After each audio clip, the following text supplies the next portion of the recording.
finalmente, milhares de anos atrás, os gregos também falavam que a base da memória era a imaginação e a associação, complementando aqui o Ricardo. Dizem que os antigos roubaram nossas melhores ideias.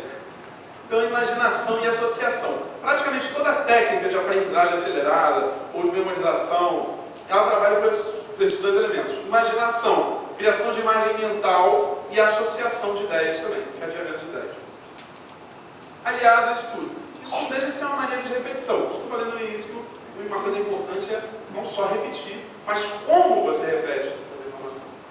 Então, a imaginação e a associação são dois tópicos interessantes, né, acrescentar aqui. Processo de memorização, memória formada. No primeiro momento, você tem a captação de alguma informação, ou de algum contexto, através do quê, gente? Como é que a gente capta a realidade externa? Sentido. Capta o mundo vendo, ouvindo e sentindo. Isso é a captação. Primeiro momento. E aí você cria consolidação, ou a armazenagem na memória.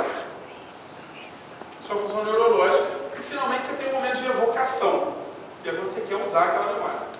Então, você vai estudar para uma prova. No primeiro momento você está estudando, lendo, você está captando a matéria através dos seus olhos. Você pode envolver sinestesia com essa, envolver vários sentidos, isso é uma coisa que acelera o aprendizado. Se você tiver como ouvir alguma coisa daquilo ali, como experienciar. Né? Consolidação vai ser o processo de formação da memória e evocação vai ser o dia da prova que você está buscando. Na opinião de vocês, falha de memória, ou aquele branco, está associado mais a qual desses três elementos aqui? Evocação, consolidação. Estou bem dividido. Ninguém falou captação. Captação? Então tem um de cada, mais ou menos.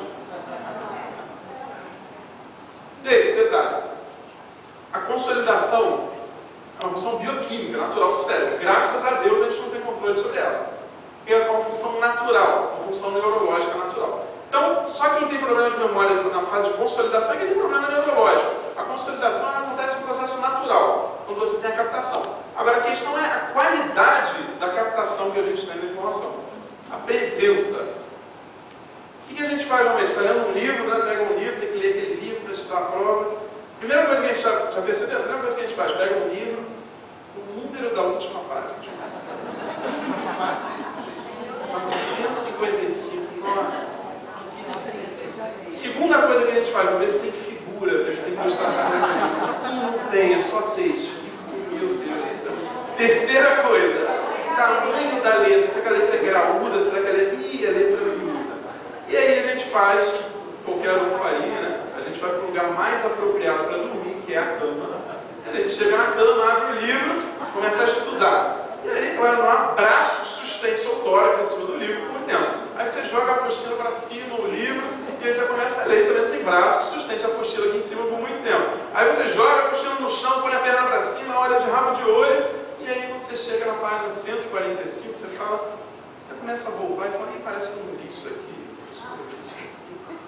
O que aconteceu? Só filosoficamente morto.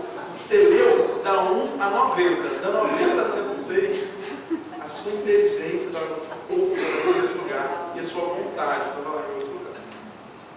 Então a maneira como você capta a presença, o estado de presença é uma coisa muito importante no momento da captação. A qualidade da sua retenção de informação é muito associada à captação.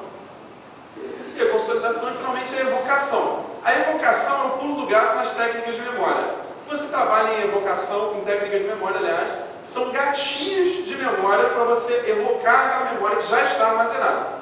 Então, por exemplo, você tem uma conta para pagar, então, conta vence hoje, uma conta cara. Aí você escreve bilhetinho, escreve não sei o que lá, mas aí você acorda tarde, sai correndo de casa e não vê nenhum bilhetinho. Detalhe, o bilhetinho é uma técnica de evocação externa. Você está vendo aquilo é uma âncora, um gatilho para te remeter aquela memória. Você não vê. Aí você chega no trabalho, tá, quando dá 5 horas da tarde, o banco fechou, você desce, vai fazer um lanche, aí você vê a porta do banco. A porta do banco é um gatilho para aquela memória. Só que é um gatilho eficaz? Não, claro que não, porque o banco já fechou. Inclusive, se o banco tivesse fechado, você já teria saído de casa. Então, a base do trabalho com técnicas de mnemônicos, do trabalho com técnicas de memória, associação, é você criar mais gatilhos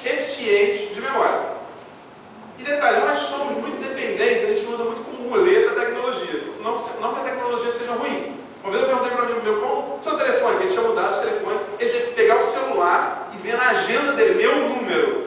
87, não sei o que lá. Então a gente, com a tecnologia, a gente começa a se desfazer um pouco da nossa capacidade de pensar. Já é uma coisa que vem de... A primeira técnica mnemônica, a gente foi criada mais ou menos há 2000 a.C. Cícero tem relato. Porque naquela época, não tinha processo escrito, é um processo de manter a unidade de religião, social, política, era oral. Então era necessário que as pessoas utilizassem daquela faculdade de cognição, de aprendizagem de memória, e elas depois era criada. A primeira técnica foi criada mais ou menos 2000 a.C. E a técnica sempre se fazia nisso, em gatilhos de memória, para, na verdade, você ter mais opções. Na PNL, quanto mais opções, mesma coisa aqui. Quanto mais opções, quanto mais gatilhos de memória você tiver, mais fácil vai ser seu acesso àquela memória. Então esse é basicamente o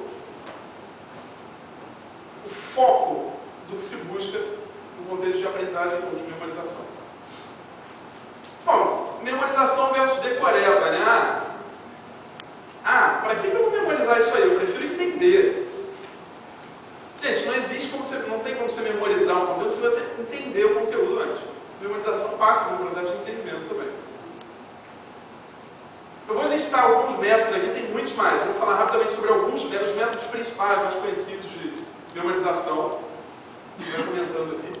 Então, o primeiro método de jornada, foi um dos primeiros métodos criados de memorização. Você cria associações entre informações novas e informações já consolidadas. Ela funciona porque trabalha muito com imagens mentais para fortalecer códigos de memória.